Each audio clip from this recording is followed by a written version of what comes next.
ಐಶ್ವರ್ಯ ಅವರ ಜೀವನದಲ್ಲಿ turning point ಯಾವುದು? ಟರ್ನಿಂಗ್ ಪಾಯಿಂಟ್ ನಾಗಿಣಿ ಸೀರಿಯಲ್ ಸಿಕ್ಕಿದ್ದು. ಏನಕ್ಕೆ? ಬಿಕಾಸ್ ಎಷ್ಟು ಇಂಪಾರ್ಟೆಂಟ್ ಆಗಿತ್ತು ನಿಮ್ಗೆ ಯಾವ ಸೀರಿಯಲ್? ಸೊ ಅಲ್ಲಿವರೆಗೂ ನನ್ಗೆ ಸೀರಿಯಲ್ ಇಂಡಸ್ಟ್ರಿ ಬಗ್ಗೆ ಅಷ್ಟು ಐಡಿಯಾ ಇರಲ್ಲ. ನಾಗಿಣಿಗೆ ಹೋಗಾದ್ಮೇಲೆ that is my first serial. ಅದಕ್ಕಿಂತ ಮುಂಚೆ ಹಲವಾರು ಸಿನಿಮಾಗಳನ್ನ ಮಾಡ್ಕೊಂಡ್ ಬಂದಿರ್ತೀನಿ. ಅದಾದ್ಮೇಲೆ ಅಪ್ಪ ಅಮ್ಮ ತೀರ್ಕೊಂತಾರೆ.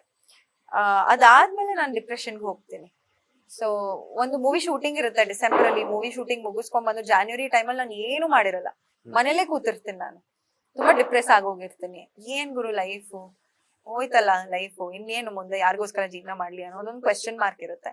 ಬಟ್ ಐ ಥಿಂಕ್ ಅದಾದ್ಮೇಲೆ ನನ್ನ ಫ್ರೆಂಡ್ಸು ನನ್ಗೆ ಒಂದ್ ಸ್ವಲ್ಪ ಕಾನ್ಫಿಡೆನ್ಸ್ ಬಿಲ್ಡ್ ಮಾಡಿ ಆಡಿಷನ್ ಅಟೆಂಡ್ ಮಾಡೋ ರೀತಿ ಫೋರ್ಸ್ ಮಾಡ್ತಾರೆ. ಹೋಗ್ತೀನಿ, ಅಟೆಂಡ್ ಮಾಡ್ತೀನಿ, ಒಳ್ಳೇದಾಗುತ್ತೆ, ಅಲ್ಲಿಂದ ಸೆಲೆಕ್ಟ್ ಆಗ್ತೀನಿ. ಆ ಒಂದು ಪರ್ಟಿಕ್ಯುಲರ್ ರೋಲ್ಗೆ ಒಂದು 50-60 ಜನ ಆಡಿಷನ್ ಕೊಟ್ಟಿರ್ತಾರೆ. ಅದ್ರಲ್ಲಿ ನಾನ್ ಸೆಲೆಕ್ಟ್ ಆಗ್ತೀನಿ. ತುಂಬಾ ಬ್ಯೂಟಿಫುಲ್ ಆಗಿರುವಂತ ಒಂದು ರೋಲು. ಸೊ ಅಲ್ಲಿಂದ ಲೈಫ್ ಟರ್ನ್ ಆಗುತ್ತೆ, ಹೊಸ ಲೈಫ್ ತಂದ್ಕೊಡುತ್ತೆ ನನ್ಗೆ.